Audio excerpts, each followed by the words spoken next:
tema que yo lo he titulado Educación Cristiana.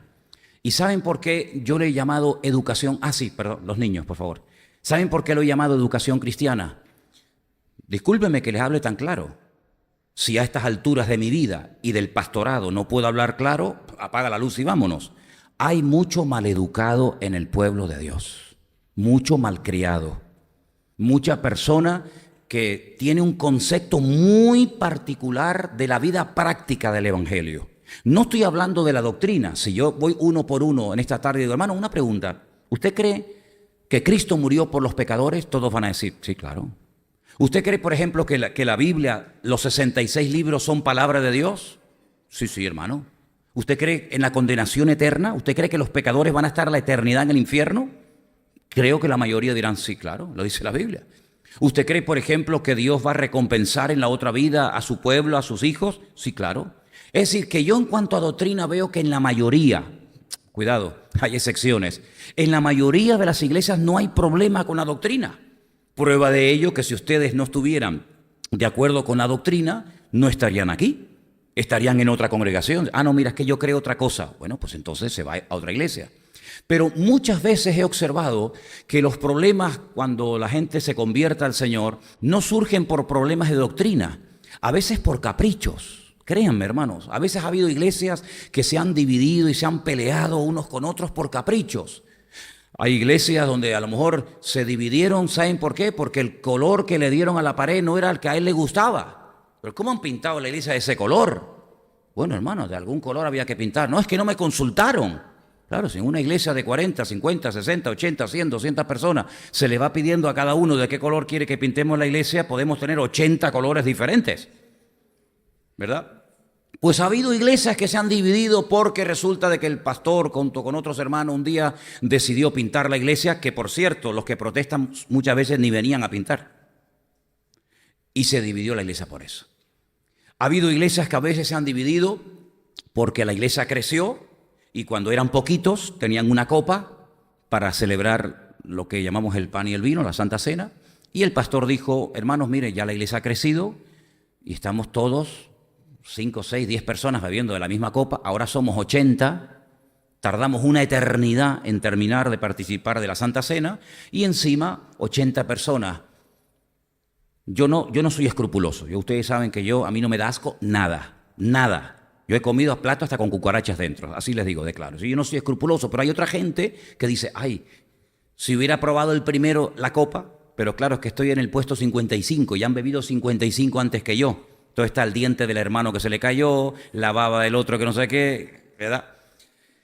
Entonces el pastor dice, a partir del próximo domingo, del próximo mes, la Santa Cena la vamos a repartir cada uno con su copita. Tercera Guerra Mundial. Ustedes se ríen, pero yo he estado en iglesias que me han dicho, ¿sabes que la iglesia se dividió? Digo, sí, he observado que no está la familia tal, la familia cual, los otros. ¿Y qué pasó? ¿Algún problema de doctrina? ¿Algo de...? No. Sino que el pastor decidió que a partir de ahora vamos a tener cada uno una copita, es más higiénico, más rápido. ¿Y?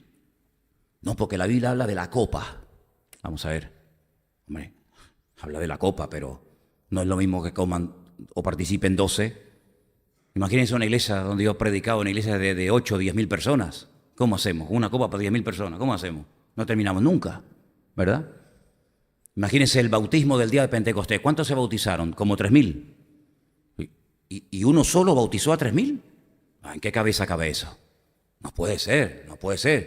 A un minuto por bautismo son 3.000 minutos. ¿Cuántas horas son 3.000 minutos? Una barbaridad, ¿verdad? Entonces, a veces los problemas surgen por cuestiones prácticas, por cuestiones de relación. Y algunos dirán, pero esto es algo de este siglo, de este tiempo. No. Ya en los tiempos del Nuevo Testamento, cuando todavía estaba fresco el Evangelio, había hermanos que se peleaban unos con otros por la comida. Por la comida. ¿Cuál fue el primer problema de la iglesia primitiva? ¿Por qué le pones más a ella que a mí? Porque ella es judía y yo no, ¿verdad? ¿Cómo puede ser que se pelearan en una iglesia tan poderosa, con semejantes ministerios, una iglesia tan bonita, por la comida? Es que somos muy espirituales, pero a la hora de la comida, si te he visto no me acuerdo, amigo. Imagínense que hiciéramos eso aquí, que llega, estamos repartiendo y de repente a una hermana le ponemos un poquito más y a ti un poquito menos. ¿Cómo reaccionarías tú? No, yo no. Yo siempre cuando me dirijo a ustedes, claro, yo sé que ustedes están siempre en un nivel, yo les veo a ustedes cuando les veo así una cosita aquí, un arito, ustedes están en una santidad espectacular, nosotros ya somos más de carne, entonces, ¿verdad? Pues por eso yo le dije, Señor, ¿qué nos hace falta? Educación cristiana, ¿verdad? Hemos dicho en este estudio, hemos hablado de la carne, hemos hablado de cómo el ego se quiere entronizar, de cómo el hombre quiere gobernar su vida, de cómo el mismo Señor Jesucristo tuvo que renunciar a su voluntad. Y esa noche el Padre dijo, pues vas a morir, porque mi voluntad es que mueras. Y Cristo la aceptó, sin ningún problema, ¿verdad? Y no se quejó, sino al contrario, dijo, no se haga mi voluntad, sino la tuya.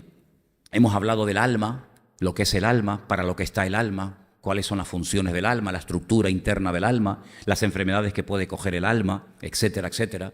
Pero hemos hablado de que dejarse única y exclusivamente guiar por el alma, que son las emociones y los sentimientos, muy peligrosos. Muy peligrosa. ¿Por qué?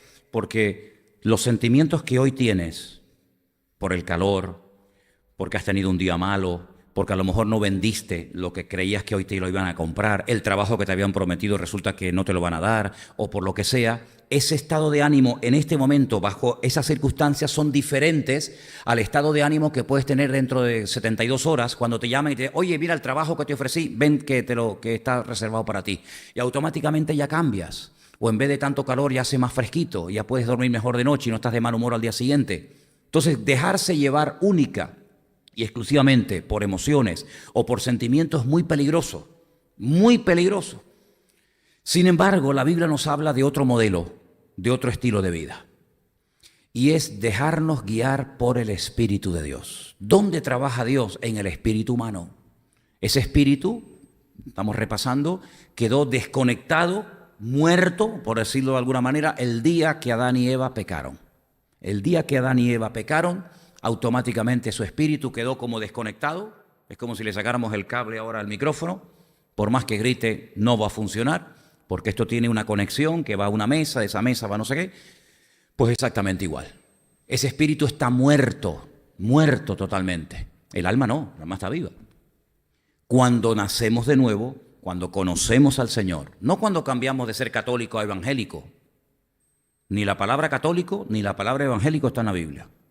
Sino cuando usted nace de nuevo, cuando usted conoce al Señor Jesucristo, el autor de la vida, dice que Él nos dio vida cuando estábamos muertos en nuestros delitos y pecados. Así que yo sigo con el mismo cuerpo, con la misma alma, pero ese espíritu que ha estado muerto, en tu caso, no sé, 10 años, en otros 20, en otros 5, en otros lo que sea, ese espíritu de la noche a la mañana resucita, revive, y ahora tú dices, pero es que yo nunca he vivido en el espíritu.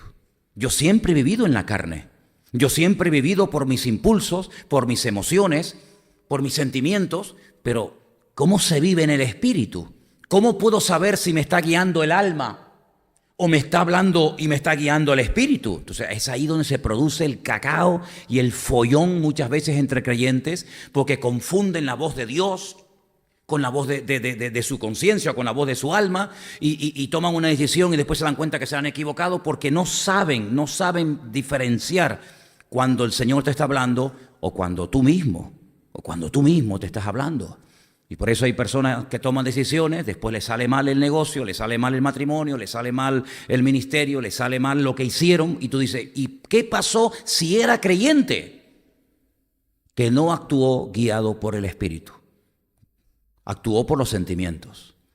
Y los sentimientos son tan fuertes, las emociones a veces, los lazos emocionales son tan tremendos, tan tremendos. Si ustedes quieren ver lo fuerte que es una atadura de tipo emocional, sin confundir las cosas, una atadura emocional, ustedes pueden ver la amistad entre David y Jonatán, que no tiene nada que ver con las barbaridades que se dicen por ahí.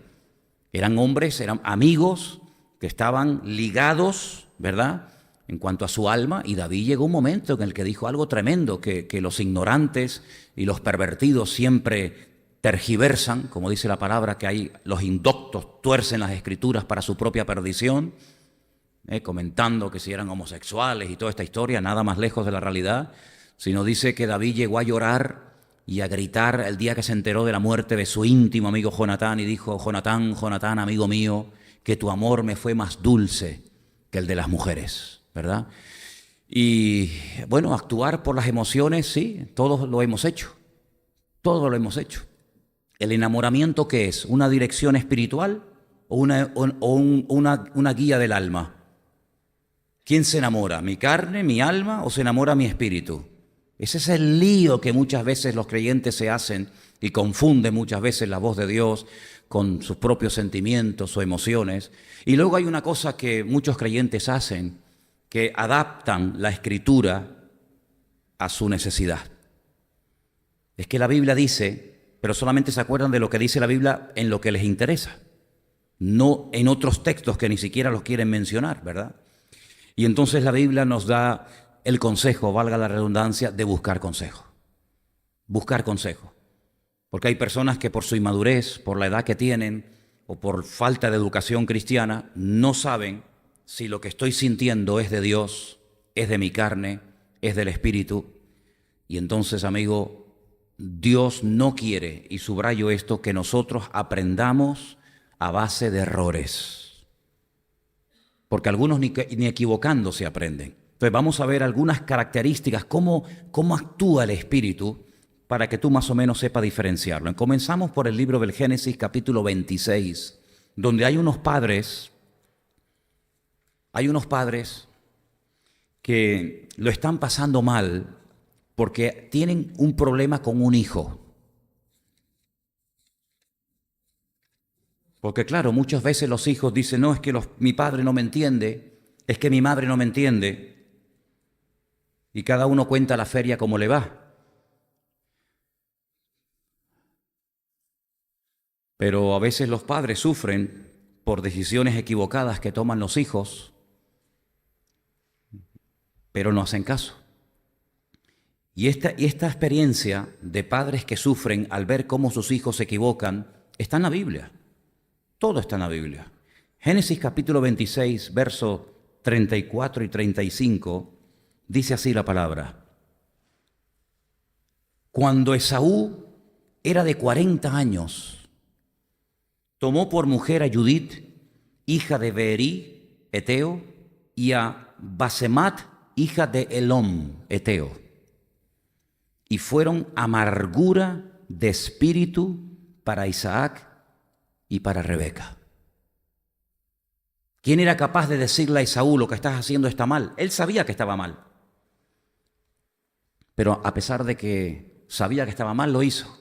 Y dice que esto produjo en el espíritu de sus padres, en este caso de Isaac y de Rebeca, una amargura tan grande, un dolor tan inmenso, que nunca se recuperaron de este dolor tan grande que le había producido la decisión equivocada de este hijo que se había criado bajo el mismo techo, con la misma enseñanza, con la misma educación, pero no quiso hacer caso a los consejos de sus padres. Y dice que fue amargura en su espíritu. ¿Cuándo se amarga el espíritu? ¿Cuándo siente el espíritu inquietud? ¿Cuándo no está cómodo?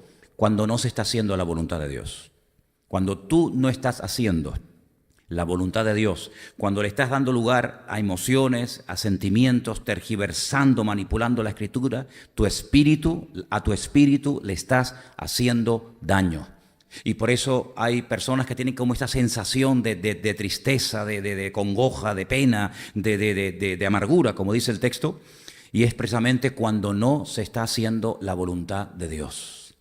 Y esa es una de las evidencias para saber si lo que estás haciendo es o no es la voluntad de Dios. ¿Cómo puedo saber si lo que estoy haciendo o voy a hacer es o no es la voluntad de Dios? ¿Qué siente tu espíritu? No tu alma. Tu alma a lo mejor lo quiere hacer. ¿Qué siente tu espíritu? Ese espíritu que ahora está conectado al Creador, ese espíritu que está conectado a la fuente divina, al Eterno, al Señor. ¿Qué siente? Estoy incómodo, entonces no lo hagas. Porque tu espíritu no da testimonio a tu espíritu de que tú estás verdaderamente haciendo y cumpliendo con la voluntad de Dios. Sin embargo, el espíritu, que en este caso, en el caso de Isaac y de Rebeca, estaba mal, estaba triste. Fíjate que en Génesis 45 hay otra persona que le pasa todo lo contrario. todo lo contrario.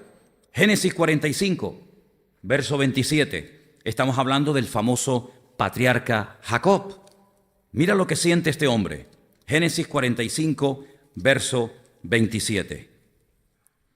Ellos le contaron todas las palabras de José que él les había hablado, y viendo Jacob los carros que José enviaba para llevarlo, su espíritu revivió. Entonces dijo Israel: basta, José, mi hijo vive todavía, iré y le veré antes de que yo muera. Más de 20 años creyendo que su hijo había muerto y su hijo estaba vivo y muy prosperado y muy bendecido y muy usado por el Señor, pero él no lo sabía. ¿Por qué estuvo tantos años triste hasta el punto que dice: descenderé con tristeza a la muerte? Como un hombre que veía ángeles, un hombre que conocía al Señor perfectamente, un hombre que era un hombre de Dios a pesar de sus defectos, como todos tenemos. ¿Cómo es posible que haya estado tan triste, tan deprimido? Porque creyó en una mentira. Y cuando se creen en mentiras, creyendo que son verdades, tu espíritu se deprime, tu espíritu se amarga. Pero cuando él ve la evidencia, cuando él ve esos carros llenos de bendición, llenos de abundancia, y le dicen: esto te lo manda tu hijo José, ¿verdad? Y José está vivo, dice que su espíritu, oye, revivió, volvió a recuperar el ánimo, volvió a recuperar la alegría en su espíritu, ¿verdad? Porque la buena noticia alegra el espíritu y alegra el corazón. Entonces aquí busqué estos dos textos para que vean el contraste entre una persona que tiene el espíritu amargado, entristecido, apagado, y una persona que revive espiritualmente hablando cuando ve la bendición enviada desde Egipto por su hijo José. Pero fijaros que cuando tiempo más tarde, en Éxodo capítulo 6, Moisés, que ha sido llamado por el Señor en el desierto a través de aquella zarza que ardía pero no se consumía, dice que cuando él llega a Egipto y le dice al pueblo: mira, el Señor me envía, por fin vamos a salir de aquí. Después de tanto tiempo de amargura, de sufrimiento, de esclavitud, se acerca el fin. Vamos a ser libres, Dios nos va a sacar, vamos a tener un país para nosotros solos, vamos a ser felices, vamos a poder darle un futuro, una esperanza a nuestros hijos. Y con esta buena nueva, con esta noticia, llegó Moisés a Egipto. Pues miran el capítulo 6, versículo 9, mira lo que dice: de esta manera habló Moisés a los hijos de Israel, pero ellos no escuchaban a Moisés a causa de la congoja de espíritu y de la dura servidumbre. Es decir, sí, las noticias son muy bonitas, el futuro es maravilloso, pero nuestra realidad presente nos impide aceptar esta buena nueva como Jacob la aceptó y fue a Egipto.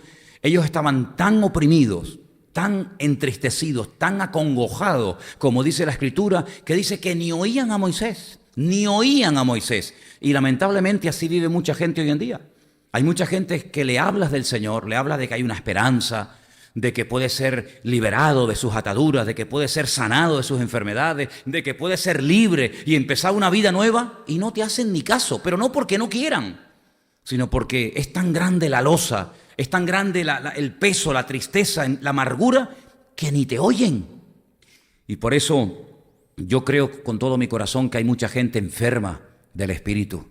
Y por eso tenemos que orar para que el Señor nos dé la sabiduría y palabras adecuadas para poder ayudar a todos los que tienen acongojado el espíritu. Y no hablo solamente de gente de afuera de la calle. Hay creyentes que los miras a la cara y dices: ¿este es creyente? ¿Este es creyente? ¿Cómo puede ser que un creyente esté continuamente acongojado, entristecido, siempre lamentándose porque no ha terminado de entender y de apropiarse de las bendiciones que el Señor dice que son nuestras, ¿verdad? Así es que, qué tremendo. Busqué este versículo porque me llamó la atención. No escuchaban a causa de la congoja de espíritu. Pero luego, cuando logran salir de Egipto, cuando ya por fin son libres, ya no está el faraón ahí machacándoles día y noche, ya están en el desierto, y Moisés recibe instrucciones en el monte Sinaí para construir el tabernáculo y enseñarles a adorar, y les va a proveer de un templo portátil durante unos años. Y le dice: mira, y tienen que hacerlo así, y las medidas y los colores. Pues resulta de que hay un momento en el que Moisés le dice: hermanos, el Señor me ha dicho que le construyamos una menorá. un candelabro enorme de oro. Y el Señor me ha mostrado en el monte Sinaí que tenemos que hacer ropas hermosas para los sacerdotes y sobre todo para el pectoral, el efod del sumo sacerdote. Y tenemos que construir la mesa de los panes y tenemos. Cuando Él comunica todo esto al pueblo, mira cómo reacciona el pueblo. Están en pleno desierto. Estamos en Éxodo, capítulo 35, versículo 21. Mira qué bonito versículo. Este es un versículo precioso. Vino todo varón a quien su corazón estimuló y todo aquel a quien su espíritu le dio voluntad, con ofrenda al Señor para la obra del tabernáculo de reunión y para toda su obra y para las sagradas vestiduras. Vinieron así hombres como mujeres, todos los voluntarios de corazón, y trajeron cadenas, arcillos, anillos, brazaletes, de toda clase de joyas de oro. Todos presentaban ofrenda de oro al Señor, todo hombre que tenía azul, púrpura, carmesí, lino fino. Y entonces comenzaron a traer, hasta que llegó un momento en el que Moisés dijo: hermanos, paren. Vale. No traigan más. Ya es suficiente. Pero no eran esclavos. ¿De dónde sacaron tanta plata y tanto oro y tanta riqueza? Bueno, la Biblia dice que salieron enriquecidos. La Biblia nos enseña que efectivamente eran esclavos. Pero no salieron, permítame la expresión, con una mano delante y una mano detrás. Los que se quedaron arruinados fueron los egipcios. Ellos salieron con toda la riqueza de Egipto. Y los egipcios les entregaban joyas y les entregaban oro y les entregaban cosas que eran de ellos, porque se las entregaban. Este egipcio le decía: toma, vete y lárgate de aquí. Llega el momento en el que el pueblo está en el desierto libre y con un buen patrimonio. Cada uno tenía sus buenas ropas, tenía sus joyas. Bueno, ¿y ahora qué vamos a hacer con todo esto? Cuando Moisés comunica al pueblo y dice: hermanos, aquí hay una necesidad.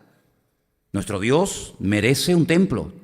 Claro, no un templo de piedra, de cemento que se quede fijo, sino que somos peregrinos, somos nómadas, estamos hoy aquí, mañana allá, y tenemos que construir el Mishkan, tenemos que construir el tabernáculo, donde Dios va a estar en el centro y nosotros vamos a acampar durante las noches alrededor de él, y Dios va a estar en medio. Oye, precioso. ¿Y de dónde vamos a sacar? Pues claro, Dios dice: no, yo quiero que el candelabro sea de oro, y no puede ser de madera. No, de oro. Y quiero que la mesa de los panes sea de madera de acacia, pero me la forran de oro. Y quiero que el arca de la alianza me la forran de oro por dentro y por fuera. Y quiero que al sacerdote, al sumo sacerdote, como ese maniquí que tenemos ahí en la entrada, le pongan 12 piedras preciosas, jacintos, rubíes, diamantes y tal. Bueno, ¿y de dónde vamos a sacar todo esto? Dios nunca va a pedir nada que tú no puedas hacer. ¿Cuántos dicen amén? ¿Para qué les va a pedir oro si no tienen? ¿Para qué les va a pedir que sean generosos si no tienen nada para dar? Cuando Dios te pide algo, es porque sabe que Él ya te lo dio antes, para que cuando Él te lo pida, se lo entregues. ¿Quién le dio el hijo a Abraham? ¿No se lo dio el Señor? ¿Oraron? Gente mayor, gente ya con casi 90 y pico, 100 años de edad. El Señor sanó a su mujer, a Sara. Señor bendijo a Abraham, fueron padres. ¿Quién te lo dio? Dios. Y como es mío, ahora quiero que me lo entregues en sacrificio. Hermanos, así de claro. Ellos no dijeron: no, vamos a ver, yo salí de la esclavitud, pero yo llevo mi dinerito ahorrado para que cuando yo llegue a la tierra esa que tú dices que Dios nos va a entregar, yo tenga un dinero para construir mi casita, para comprar mi finca, para comprar mis gallinas, mis vacas, mis animales. Por lo tanto, yo no puedo estar ahora aquí, dale, dando. Dice la Biblia que el Señor tocó el espíritu del pueblo y comenzaron voluntariamente a ofrendar hasta el punto, como les acabo de decir, que Moisés dijo: hermanos, ya sobra, es suficiente, no hace falta que traigan nada más. ¿Puede pasar eso entre nosotros hoy en día? Se ve que no, porque no contestaron amén. ¿Puede pasar eso hoy en día en una iglesia, por ejemplo, como esta? Yo nunca lo he visto. Ustedes dicen que sí, yo lo creo, pero yo no lo he visto. Yo nunca he visto que se pide una cosa y venga. Hermano, no traigan más. Yo sé que todos lo creen, pero nunca lo hemos hecho. Nunca lo hemos visto. ¿O usted lo ha visto? ¿Usted está en una iglesia donde se ha dicho: hermanos, ya no hace falta que traiga nada más? Yo no lo he visto. ¿Que existe? Sí. ¿Que hay casos en la historia? Sí. Pero que nosotros no lo hemos hecho, tampoco. Entonces vemos que cuando una persona está bien delante del Señor, no tiene ningún problema en desprenderse de lo que Dios le pida, porque entiende que Dios te ha dado previamente para que tú puedas cumplir con lo que Dios está pidiendo en tu vida. ¿Cuántos dicen amén? Ahora, hay una cosa, y esto es muy, muy importante. Yo no sé si hasta dónde vamos a poder avanzar, porque miren todo lo que tengo aquí. Aquí tengo tela marinera para estar 3 meses hablando, y me voy la semana que viene. No sé hasta dónde llegaré. Pero aquí hay una cosa que yo lo he llamado transmisión de espíritu. Transmisión de espíritu. ¿Eso qué significa? Eso significa que si un hombre y una mujer se unen y ella queda embarazada de ese hombre y tiene un hijo o una hija, ese hijo que nace, esa niña que nace, genéticamente, si se hiciera una prueba, se demostraría que ese niño o esa niña es hija de estos señores. En un 99,9% las pruebas que se hacen hoy en día demuestran si eres o no eres hija o hijo de ese matrimonio. Pero, ¿y espiritualmente? ¿A quién te pareces tú? Espiritualmente, ¿a quién nos parecemos? Se puede también transmitir no solamente la parte genética, sino se puede transmitir la parte espiritual. Más de lo que te puedes imaginar, más de lo que te imaginas. Nosotros no solamente somos el resultado de esa educación que hemos recibido, si es que se recibió, o de ese ambiente en el cual te criaste, sino que nosotros también somos el resultado, espiritualmente hablando, de la persona que te pastoreó, de la persona bajo la cual estuviste, bajo tu cobertura espiritual. ¿Cuánta gente ha estado en manos de brujos, de santeros, de curanderos, de adivinos, etcétera, etcétera, y traen toda esa basura en su vida, ¿verdad? Y después tienen que ir despojándose, desprendiéndose. Que dicho sea de paso, si alguna persona ha estado aquí o fuiste un día queriendo sin querer y encima pagaste a curanderos, a adivinos, a astrólogos, a echadores de cartas, tarotistas, etcétera, etcétera, pues algún día tendrás que arreglar ese área, ¿eh? Algún día tendrás que cerrar esa puerta que un día abriste, ¿vale? En fin. Pero hay un pasaje en la Biblia donde dice que Moisés está en el desierto tratando de atender al mayor número posible de personas y llega de visita a su suegro, un tal Jetro, que se había quedado con la esposa de Moisés esperando a que éste saliera de Egipto y fuera a la tierra prometida. Y de repente llega la visita y le dice: mira, tu suegro te acaba de venir a visitar, sacerdote de Madián, y viene con tu esposa y viene con tus hijos. Y entonces dice la Biblia que Jetro empieza a observar un día normal y corriente en la vida de su yerno, en la vida de Moisés, y se da cuenta de que Moisés se levanta muy temprano en la mañana, se acuesta muy tarde a la noche, y la intención de Moisés es atender, claro, vamos a ver, él no solamente tenía que enseñar la ley, que la gente no la conocía, sino que además tenía a veces que solucionar problemas de que este se peleó con este, el otro se peleó con el otro, que la cabra me la robó, que el niño me rompió no sé cuánto. Y era todo un lío de atender a casi 2 millones de personas. ¿Saben, hermanos, lo más difícil en esta vida? ¿Saben lo que es? Trabajar con gente. Eso es lo más complicado. Porque hay gente que son peor que los niños pequeños. Y sobre todo la gente que ya se creen que han llegado a un cierto nivel, peor que niños pequeños. Y entonces Jetro le dice: mira, veo que vas a terminar muy saturado de trabajo y por mucho que te esfuerces, queda más gente sin atender que gente atendida. Y en Números capítulo 11 quiero llevarles para que vean qué interesante este pasaje y la solución que Dios da a este problema. Números capítulo 11, versículo, vamos a leer si queréis, desde el 14. Miren las palabras de Moisés. Es Moisés aquí hablando, Números 11, 14, ahí está. No puedo yo solo soportar a todo este pueblo. ¿Verdad has dicho, Moisés? De verdad que sí. Que me es pesado en demasía. Moisés dice: yo estoy harto ya. Cuando no es una cosa es otra, cuando no es Pepito, Juanito, cuando no es una cosa es esto, cuando no es el niño es la mujer, cuando no es la viuda, cuando no es el perro, cuando no... Dice: yo no puedo, esto es una pasada, aguantar este pueblo. Bueno, pues entonces él expresa su pesar, dice, y si así tú lo haces conmigo, yo te ruego que me des muerte. Es que Moisés llegó al punto de decirle a Dios, quítame la vida, yo no aguanto más. Esto no es vida. Es que aún no me he levantado y ya me están buscando. Y estoy durmiendo y me están despertando. Y cuando dice, quítame la vida. Igual que Elías, ¿se acuerdan que Elías también le pidió al Señor, quítame la vida, ¿no?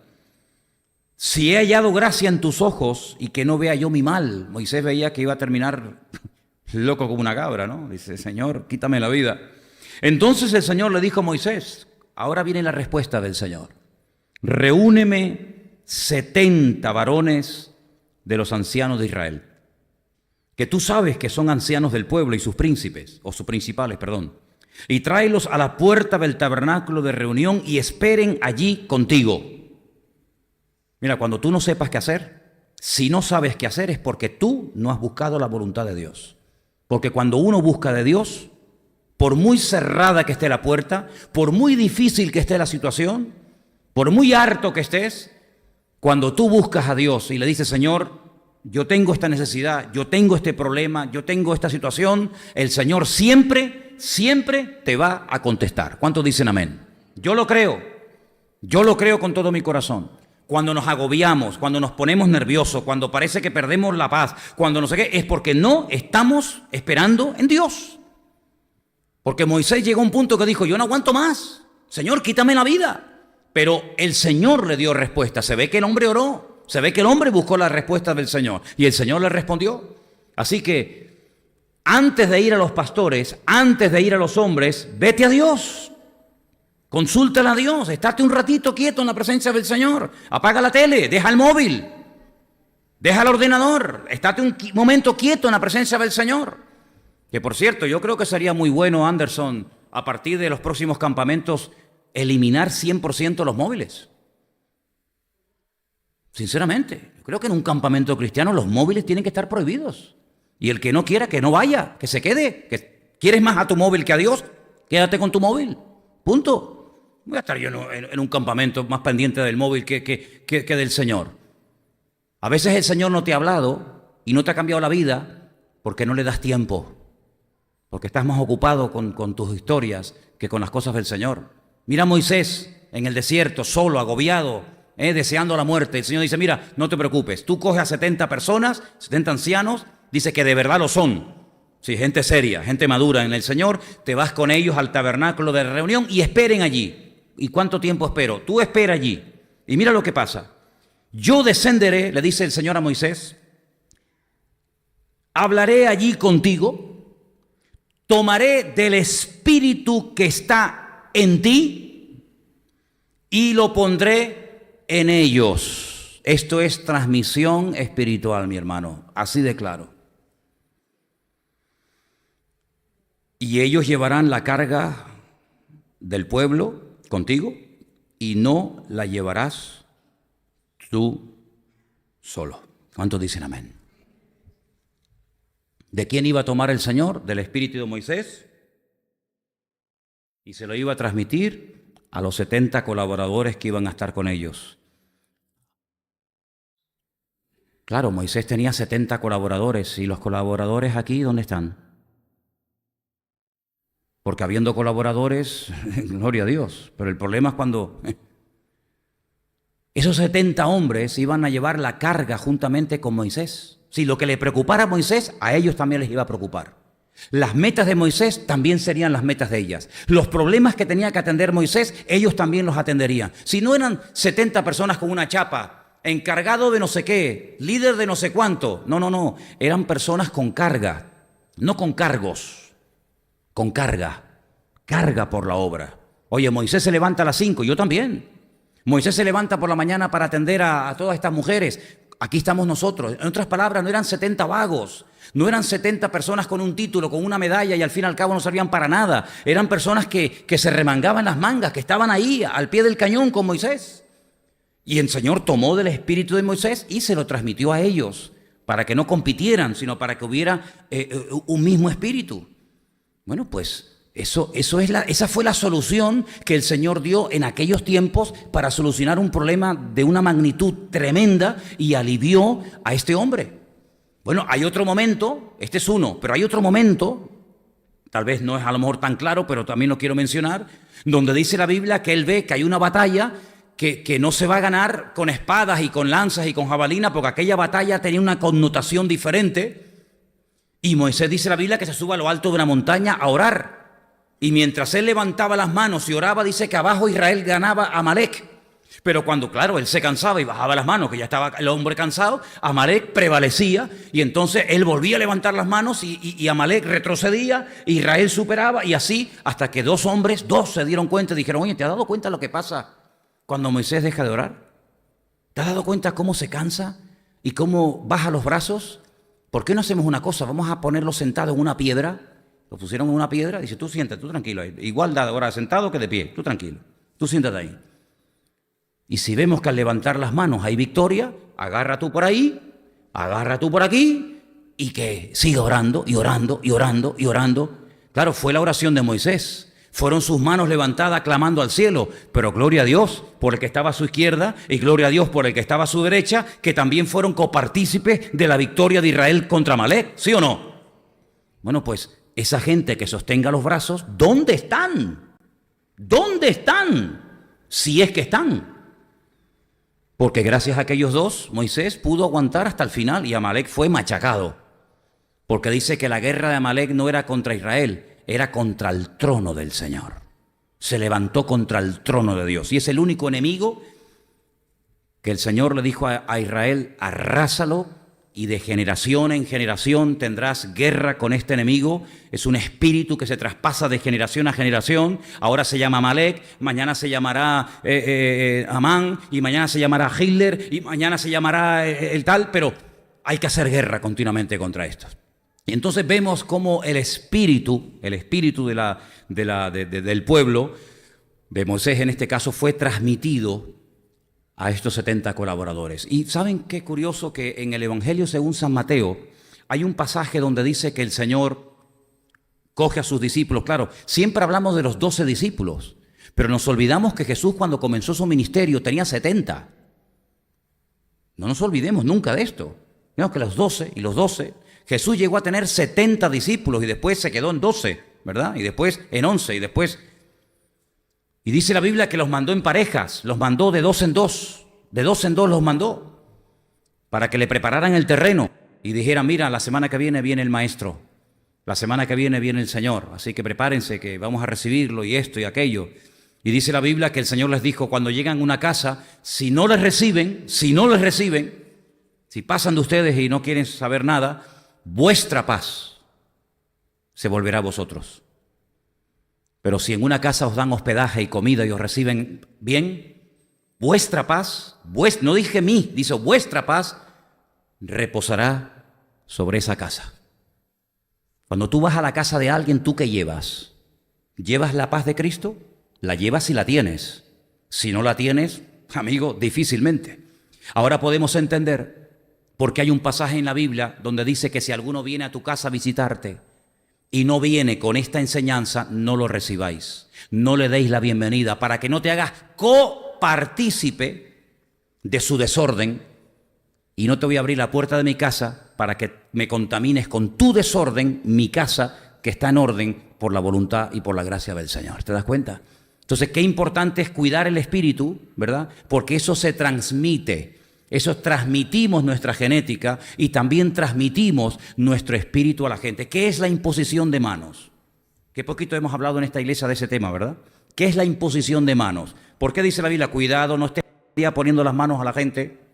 ¿Por qué se practica tanto en la santería y en la brujería el poner las manos, el toca por aquí, el toca por allá? ¿Por qué? Porque hay una transmisión espiritual. Se transmite lo bueno y también lo malo, mi hermano. Por eso a mí no me ponen las manos cualquiera. Bueno, a mí realmente no me las pone nadie, ¿no? Pero hay gente que, dice, fulanito, ¿puede orar por mí? No, tenga cuidado con eso, sea prudente, no sea ingenuo, no sea tonto, ¿vale? Entonces la Biblia nos enseña que el espíritu también se transmite, también en lo bueno y en lo malo. Por eso hay hijos que no te obedecen, porque tú dices una cosa, pero tu espíritu es diferente. ¿Te das cuenta? Porque el espíritu se transmite de generación en generación y de unos a otros. Y luego también, hermanos, en Job capítulo 10 hay otro versículo muy bueno, una promesa. El libro de Job es un libro muy bonito. Yo diría que es uno de los libros más profundos de la Biblia. Es un libro tan profundo que a veces no sabe quién está hablando, si es Job, si es Dios, si es, ¿verdad? En Job capítulo 10, versículo 11, hay una promesa muy bonita que dice así. Job 10, 11. Me vestiste de piel y de carne. Qué bonito, ¿no? Me tejiste con huesos y nervios. Vida y misericordia me concediste, y tu cuidado guardó mi espíritu. No me digan que no es bonito este versículo. ¿Se imaginan que el Señor nos hubiera creado como en forma de esqueletos? Que fuéramos un esqueleto, sin piel, sin nervios, sin músculos, sin pelo, sin cara. ¿Cómo nos reconoceríamos unos a otros, no? Ya. No habría ni gordos ni flacos, ¿no? Todos serían esqueletos. Pero el Señor dijo, no, voy a ponerles piel, voy a ponerles tendones, voy a ponerles nervios, voy a ponerle ojos, voy a ponerle orejas, voy a ponerle dedos, voy a ponerle pelo, voy a ponerle esto y aquello. Y dice, y Él sobre todo lo que hace es que cuida de nuestro espíritu. ¿Cuántos dicen amén? Gloria a Dios. Es un tesoro que tenemos en vasos de barro. Hemos sido creados del barro. Qué ingenuos somos. Tanto valor que le damos al cuerpo y resulta que es lo que menos vale, ¿no? Porque dice la Biblia que el tesoro está en vasos de barro. Entonces, ¿qué es lo que tiene valor? ¿El continente o el contenido? ¿El barro o el tesoro que está dentro? Pues fíjate tú qué ingenuo es el hombre que a veces le da más importancia al envoltorio que al contenido. Es como si te regalan un reloj, un Rolex. 10.000 euros vale el reloj. Y te lo entregan y dices, ¡ay, qué caja tan bonita! ¡Qué papel tan precioso! Pero ábrelo, bobo. No. Yo con el papel me conformo. Pues hay gente que se conforma con el envoltorio, ¿verdad? Cuando lo importante es lo que llevas dentro. Hay una profecía, vamos a leer 2 versículos. Aquí quiero que me ayuden. Quiero pedirle a alguien que me busque en el Salmo 31:5 y otra persona, el cumplimiento de dicha profecía, Lucas 23:46. Repito, Priscila, por ejemplo, Salmo 31:5 y Lucas 23:46. Allá atrás nuestra hermana Patricia. Entonces vamos a leer la profecía primero y luego el cumplimiento de dicha profecía. Vamos, Salmo 31:5.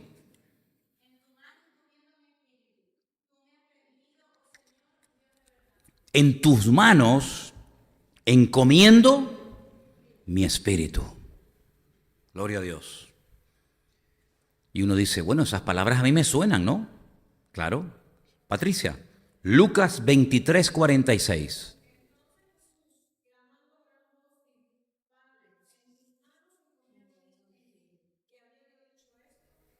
¿Cómo sabía el Señor ese salmo, Él sabe que está a punto de morir, ya está en los últimos segundos de vida. Con mi cuerpo hagan lo que quieran. Me quieren meter en una cueva, hagan lo que quieran. Pero mi espíritu se lo entrego a mi Padre. Padre, en tus manos encomiendo mi espíritu. ¿Cuántos dicen amén? Entrégale siempre tu espíritu al Señor. Es el que mejor lo va a cuidar. Al fin y al cabo fue el Creador. Por lo tanto, dale valor a la parte espiritual. Eso es lo más importante que tienes. Lo más importante y lo más valioso que tienes es tu espíritu. Y si encima ese espíritu ha revivido, ha vuelto a la vida, porque un día conociste al Señor, no estés jugueteando ni perdiendo el tiempo con Él. Ya estuvo mucho tiempo aparcado y dormido, y ahora que está vivo, entrégalselo cada día al Señor. Vamos a leer 2 versículos más y por hoy concluimos este estudio. Salmo 51:17, en el Salmo 51, el verso 17, encontramos también una referencia muy interesante acerca del Espíritu, este tema que estamos hablando en esta noche. Y dice así: los sacrificios de Dios son el espíritu quebrantado, y al corazón contrito y humillado no despreciarás tú, oh Dios. Esta gente que se flagela, que se crucifica, que van de rodillas cargando pesadas cruces, ¿dónde dice la Biblia que hay que hacer eso? ¿Es eso lo que Dios pide? No. Venid a mí, los trabajados y cargados, que yo os haré descansar. ¿Cuál es el sacrificio, por decirlo de alguna manera, que Dios exige o demanda de nuestra vida? Pues aquí lo dice, Salmo 51 y 17. Los sacrificios de Dios, ¿qué es? El espíritu quebrantado. El espíritu que se deja tratar, el espíritu que se deja moldear por el Señor. Ese es el sacrificio que Dios acepta. Así que otras cosas no tienen absolutamente nada que ver, porque además el Señor ni las pide. Quebrántate espiritualmente hablando. Dice la Biblia, hay otro versículo muy bonito, no lo tengo aquí, pero lo recuerdo, que dice que Dios habita en la altura y en la santidad. ¿Lo habéis leído ese versículo? Está en Isaías, tremendo. Dios habita en la altura y en la santidad y con el quebrantado y humilde de espíritu. Eso lo dice en el libro del profeta Isaías, un versículo extraordinario. Y el último texto que quiero que leamos, y ya empezaríamos en el libro de Proverbios, que está lleno de referencias al Espíritu. Tenemos en el Proverbio capítulo 15, versículo 13, algo muy interesante, algo muy interesante. Yo siempre he dicho que no toda enfermedad es consecuencia de una situación mala espiritualmente hablando, pero algunas veces sí, algunas veces sí. Quiero dejar esto bien claro, porque por ahí hay pastores y predicadores e iglesias que dicen, bueno, el que está enfermo es porque está en pecado. No, eso no dice la Biblia. Eso es lo que dice usted, que por cierto es mentira. Hay personas que se enferman porque han pecado. Hombre, por supuesto. Vamos a ver, una persona que ha llevado una vida de desorden, una persona que le ha dado lugar a cosas prohibidas en la palabra de Dios, hombre, no te sorprendas si en un momento determinado puedes contraer una enfermedad o puedes tener una parte del cuerpo, un miembro de tu cuerpo afectada debido a ese desorden que en un momento determinado existió y hubo en tu vida. Pero no significa que toda persona que está enferma es porque está en pecado, porque no, cuidado, cuidado. La Biblia nos enseña que incluso había a veces compañeros de Pablo que enfermaban, ¿vale? Y el mismo Pablo también enfermaba. Y gloria al Señor, que tenemos un médico divino, pero a veces los cuerpos se van deteriorando y sabemos que hay promesas y todo eso, y de algo habrá que morir, digo yo, ¿no? O todos se quieren ir al cielo y nadie se quiere morir. Claro, qué bonito. ¿Cuántos quieren ir al cielo? Amén. Pero al cielo, a menos que el Señor venga, se va después de muerto, ¿sí o no? Entonces, ¿usted quiere ir al cielo, sí o no? Entonces tendrá que morir. Pero dice aquí en el Proverbio 15, versículo 13, lo siguiente. El corazón alegre hermosea el rostro. Entonces no tiene nada que ver con el colorete, ni la pintura, ni el rime. No. Tú no has leído no sabes ese refrán que dice que aunque la mona... Mira cómo se lo saben. Mira cómo se lo saben. Yo digo un proverbio y no soy capaz de terminarlo, pero digo un refrán y enseguida, coges el hilo y rácata. Aunque la mona se viste, mira cómo se lo sabe todo el mundo. Pues eso no dice la Biblia. La Biblia dice que el corazón alegre hermosea el rostro. Sí que hay un reflejo, ¿verdad? Hay una proyección de lo interior hacia lo exterior. Pero mira lo que dice el resto del versículo. Mas por el dolor del corazón, el espíritu se abate. Ostras, esto es tremendo, ¿no? Tremendo, cómo el espíritu puede llegar a enfermarse, a estar abatido por el dolor en el corazón. Por eso yo siempre digo que cuando alguien te hace daño, cuando alguien te produce un dolor, pues procura llevar ese dolor y esa herida lo antes posible al Señor, porque si no le vas a hacer flaco favor a tu espíritu y vas a estar con una herida pero abierta y vas a estar toda la vida como ese perrito que tiene una herida y está todo el rato lamiéndose y lamiéndose. Hombre, dicen que la saliva del perro ayuda, yo no sé si la mía ayuda, no sé si mi saliva ayuda a que se cicatrice una herida. Yo opto más por la sanidad del bálsamo del Espíritu Santo, que esa sí que sana. Esa sí que sana verdaderamente las heridas, porque una persona con un corazón herido es una persona triste, es una persona que lo que va a transmitir es la tristeza que lleva dentro. Y por eso, queridos hermanos, por eso muchas veces el Señor nos manda y nos aconseja hacer un pequeño alto en el camino y revisarnos y probarnos y examinarnos a nosotros mismos. Hoy hemos visto un versículo de Proverbios nada más, pero hay más. Vais a ver cómo hay enfermedades que tienen que ver con los huesos. Vais a ver cómo hay enfermedades que tienen que ver con toda esta cosa que está tanto, ¿no? Que si la reuma, que si la artrosis, que si la artritis, que si no sé qué. Y está muchas veces relacionada con actitudes del espíritu. Entonces tenemos un tema muy interesante entre nuestras manos.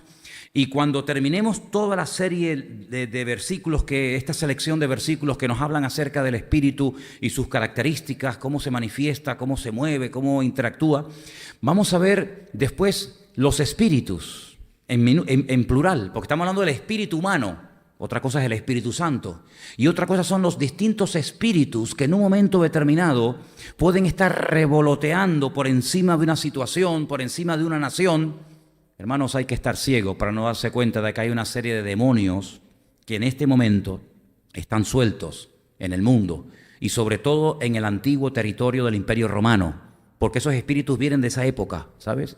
Y estamos viendo cosas que desde la Edad Media no se veían, términos, expresiones y frases y objetivos que eran típicas de la Edad Media, pero que 1000 años después de la Edad Media, 1000 y pico de años después de la Edad Media, otra vez vuelven aquellos espíritus de guerra, de violencia, de ira, de agresividad, de venganza, vuelven otra vez a florecer en el mismo territorio donde hace 1000 y pico de años atrás se pelearon. Claro, pero es que murieron los que se dejaron usar por aquellos espíritus, pero los espíritus quedaron con vida. ¿Te das cuenta? Entonces, hermanos, este tema es muy interesante, porque nosotros no solamente nos movemos en un plano material, ¿ve? En una dimensión física, ¿verdad? Que, oye, comemos, respiramos, tocamos, sentimos, sino que también hay un mundo espiritual que es tan real o más que el mundo en el cual vivimos. De hecho, nuestro mismo Dios, el Dios que adoramos, fíjate qué importante es el mundo espiritual, que dice la Biblia que Él no es materia, Dios no es cuerpo, Dios no se puede medir. ¿Cuánto mide Dios? ¿Cuánto pesa? ¿Cómo huele? ¿Cómo es su fisonomía? No habla de eso. Pero sin embargo la Biblia describe a nuestro Dios como Dios es espíritu. No dice tiene, es espíritu. Por lo tanto el espíritu es algo real. Él mismo dice la Biblia que es espíritu, incorpóreo, no tiene materia, ¿verdad? Pero sin embargo existe. Y a nosotros, ese Dios que nos ha creado y nos ha dado cuerpo para poder movernos y nos ha dado limitaciones de espacio y de tiempo, ha puesto en nosotros, como dice Eclesiastés, eternidad, ha puesto espíritu dentro de nosotros para que podamos conocerle, para que podamos ir preparando nuestro ser interior para que cuando estemos en su presencia, nuestro espíritu ya esté entrenado. Por eso hay gente que no entienden que aquí estamos entrenándonos, hermanos. La vida es un entrenamiento. Esto no es un spa donde vamos a relajarnos y a salir, ¿verdad? No, esto es un entrenamiento constante y permanente. Dios nos está entrenando y algunos no entienden que esos piques, que esos roces, que esas cosas que ocurren forman parte del entrenamiento. Oye, que los entrenamientos son muy duros. Vete tú a ver un entrenamiento de un equipo de primera división y te quedas sorprendido, es que los revientan. Pero es que sin ese duro entrenamiento no pueden después rendir 90 minutos en un campo a pleno rendimiento. Y los soldados tienen que entrenarse muchísimo para poder ir al campo de batalla. Y el cristiano tiene que entrenarse. Pero es que hay algunos que no se quieren entrenar. Hay algunos cristianos que dicen, bueno, yo lo que quiero es estar tranquilo, no quiero tranquilidad, yo no quiero rollo, yo quiero estar tranquilo. Pues mire, pídele al Señor que lo lleve. Si usted quiere estar tranquilo y no quiere tener problemas y que nadie se meta con usted y usted quiere tener paz y tranquilidad, yo no quiero rollo, yo no quiero lío, pídale al Señor, Señor, llévame contigo. Y el Señor esta noche es así, pum, y se lo lleva. Gloria a Dios, se fue. ¿Dónde está? Se fue con el Señor. ¿Quería descansar? Ya se fue a descansar.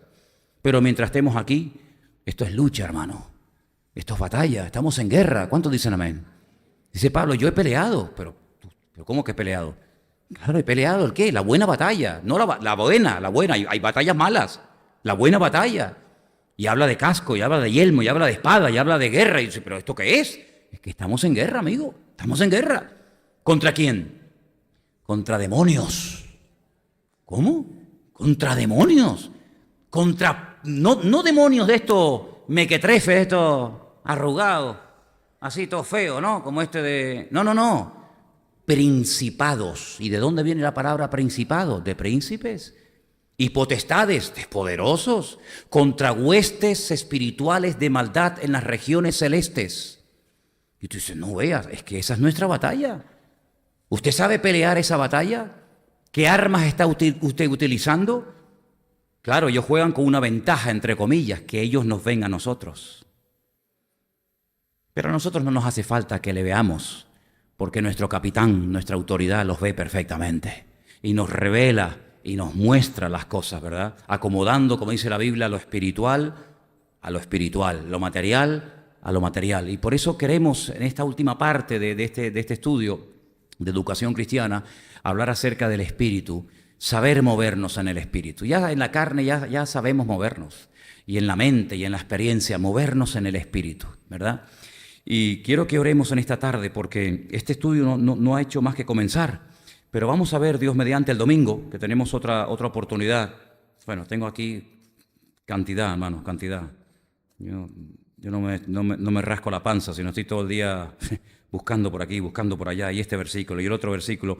Y solamente permítame, ya de verdad, para terminar, decirle, mira, si nosotros no le damos lugar al Espíritu de Dios en nuestra vida, esta lista que tengo aquí, que está en la Biblia, esto está en la Biblia, esto está al lado de cada espíritu, hay un versículo, 1 o 2.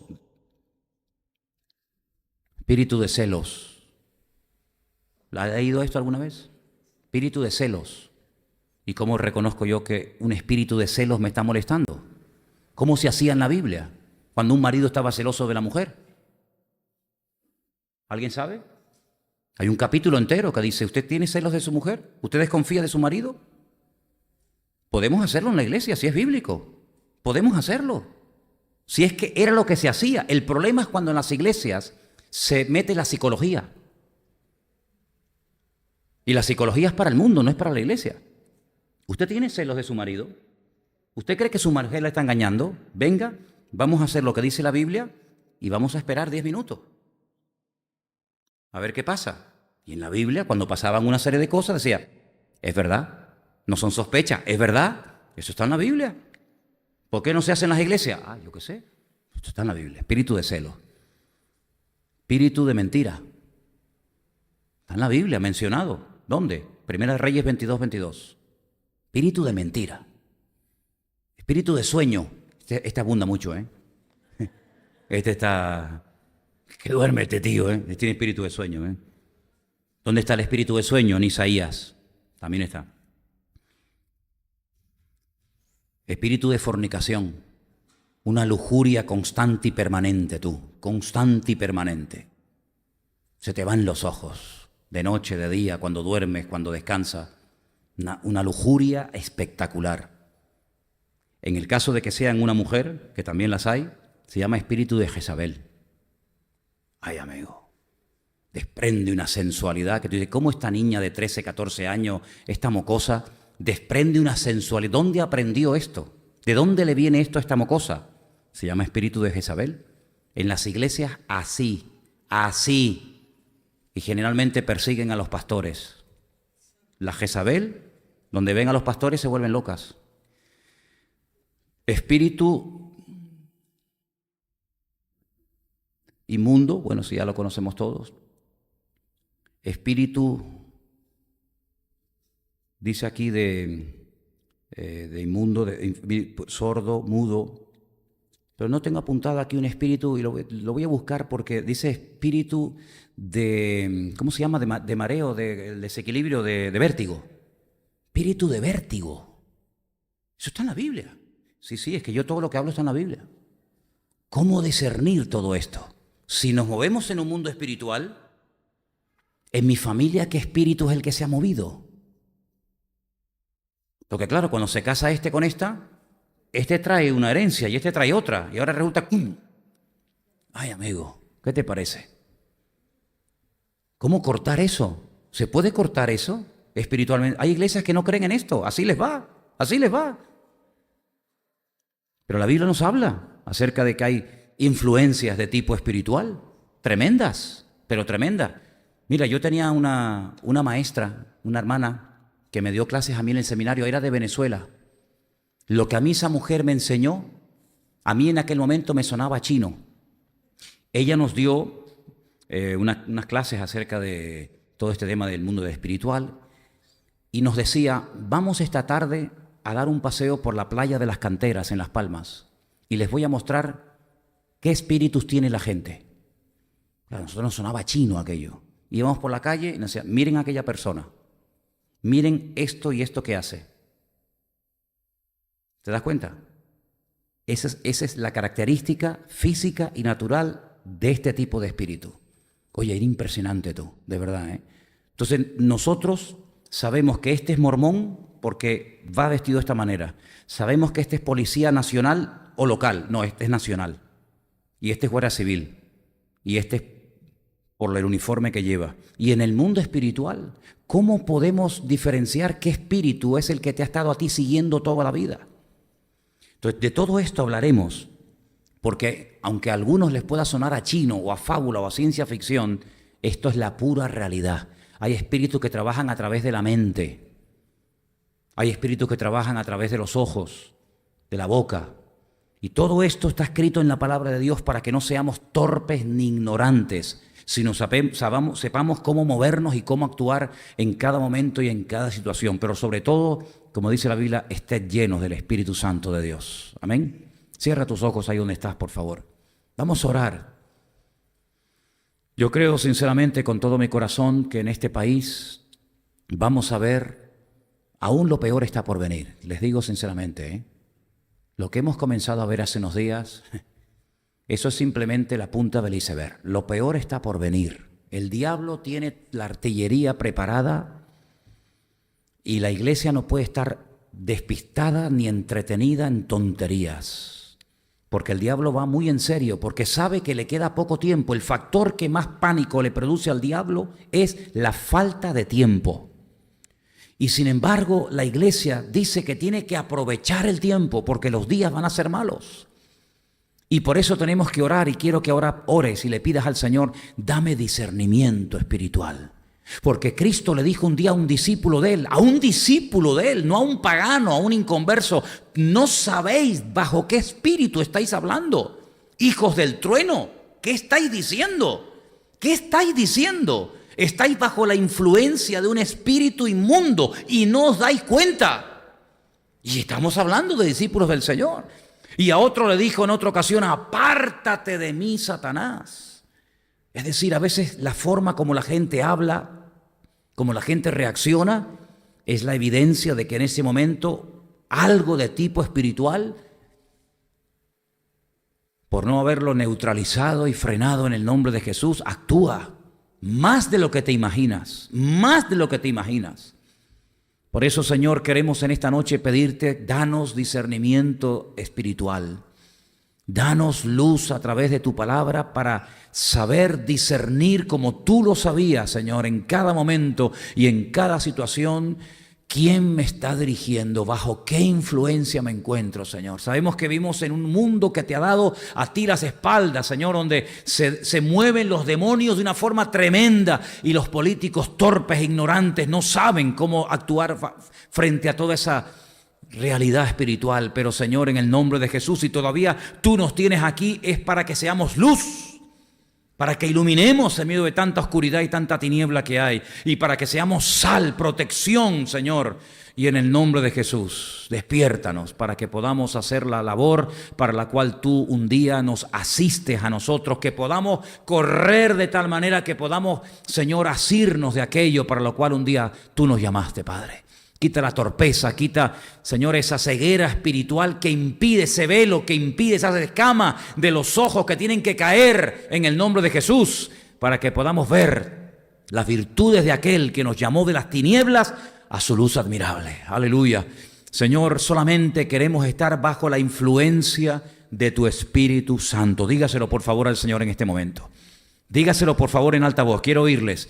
Solamente queremos estar bajo la influencia de tu Espíritu Santo, nada más. Solamente quiero que me guíe tu Espíritu, porque yo sé que el Espíritu Santo va a venir y ha venido para guiarnos única y exclusivamente a la verdad, a lo que glorifica a Cristo, a lo que tiene que venir de parte del Señor a nuestro corazón.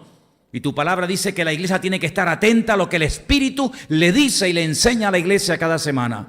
Y nosotros queremos despertar espiritualmente hablando a una realidad, porque es tiempo de levantarnos del sueño, es tiempo de ser guiados por la voz del Espíritu Santo de Dios, es tiempo de darnos cuenta, Señor, de que los tiempos se acortan, de que tú vienes pronto y de que todo lo que está ocurriendo son los dolores de parto que están anunciando que tú vienes, que tú vienes, que tú vienes pronto, Señor. Y ya estamos viendo, Señor, las señales de una forma tremenda. Ya no hay seguridad ni paz por ninguna parte, aunque alguien vendrá a ofrecer eso, pero solamente en Cristo habrá paz y seguridad, nadie más, aleluya. Y nosotros hoy tenemos esa paz y esa seguridad porque en Cristo Jesús mi alma y mi espíritu reposan perfectamente, aleluya. Gracias te damos, Dios mío. Ayúdanos a estar conectados a este estudio, a no perder el hilo, a estar atentos, pendientes, Señor, a recordar, a repasar, y a estar atentos a toda la enseñanza y toda la instrucción que Dios mediante tú nos traerás semana a semana. Gracias por esta oportunidad de aprender. En el nombre santo y bendito de Jesús pedimos todo. Amén y amén. Nos ponemos de pie, queridos hermanos, por favor, en esta noche.